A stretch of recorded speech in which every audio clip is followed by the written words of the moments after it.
नमस्कार. आज आपण समर्थ भारत व्यासपीठच्या सिग्नल शाळा ठाणे या मुलींना प्रथमोपचार आणि नर्सिंग याविषयी जी माहिती मिळालेली आहे आपल्या सूर्या मॅडमकडनं त्याची आपण उजळणी करत आहोत आणि एक एक आपली मैत्रीण आपल्याला सांगणार आहे की तिला काय काय समजलं याच्यामध्ये. या अशा आपला आता 7 जणींचा इथे ग्रुप बसलेला आहे.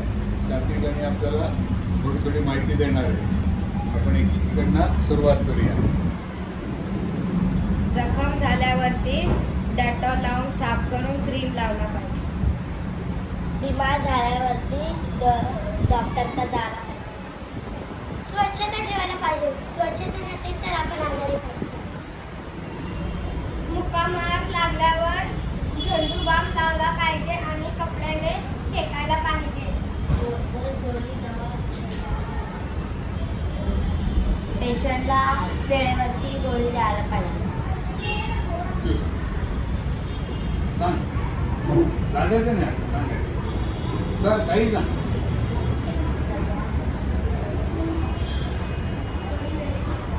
भाजलं तर काय करायचं सांग. काय सांगितलं आपण? भाजलं तर काय होईल?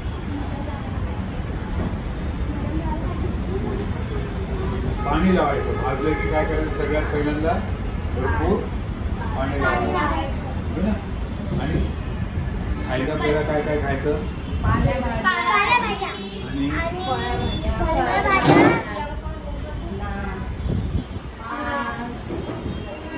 किती खायचं? अर्धा पोट खायचं. आणि किती वेळा खायचं? आणि काय काय करायचं? स्वच्छता कशी बाळगायची? दात घासलं पाहिजे. केस विंचरले पाहिजे. स्वच्छ अशा पद्धतीने या मुलींनी त्यांची उजळणी केलेली आहे. आपण आता हा व्हिडिओ सूर्या मॅडमला पाठवणार आहोत आणि त्यांना विचारणार आहोत की मागच्या वेळेला त्यांनी शिकवलं तर आम्ही सगळं बरोबर उजळणी केली का. मग त्याप्रमाणे सूर्या मॅडम पुढच्या वेळेला येऊन पुढचे आपल्याला लेसन धडे शिकवतील. आणि ह्या सगळ्या मुलींना हे शिकायला खूप आवडत आहे, मजा येते. आणि त्याप्रमाणे त्या याच्या पुढे आता वही आणणार आहे आणि वहीमध्ये लिहून काढणार आहे आणि त्यांच्या लक्षात राहील. म्हणजे आयच्या वेळेला विसरलं तर वहीमध्ये जाऊन बघता येतं आणि पुन्हा वाचून आपल्याला लक्षात घेता येतं. असा हा महत्त्वाचा विषय. या मस्त एकदम मुली एन्जॉय करतायत आणि ही बघा कशी असते. आता आम्ही सगळे टाळ्या वाजवतो आणि बंद करतो व्हिडिओ. टाळ्या वाजवतो.